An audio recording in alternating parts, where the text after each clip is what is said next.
Hey everyone welcome back to my new mini blog. तो चलते देखा मो मामू घर गाँव में कौन सब फसल हुए। देखिले बंधाकोबी दूर पूरा देखा जाऊला गोलाप फूल भली बिल भरिकी लगाई बंधाकोबी। ये देखो तापर कंचा कंचा टमाटो माने खरा पड़ी केते सुंदर देखा जाउची।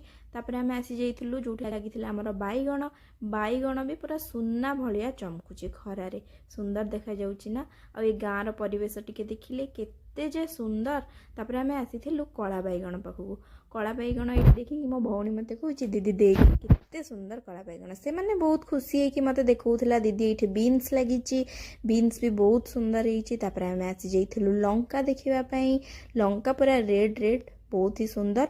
मु खाली गोटे प्रकार लंका देखी नी ये आउ गोटे प्रकार भी लंका अच्छे जोटा कि आम कहते कोली लंका बहुत ही राग यहाँ।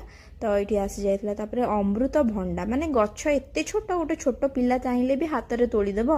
तो यहाँ कहार गोटे बिलरे धान अमल होता बहुत ही सुंदर देखा जाऊला। तापर आम देखी पूरा देसी लेंबू देखिले तो रही।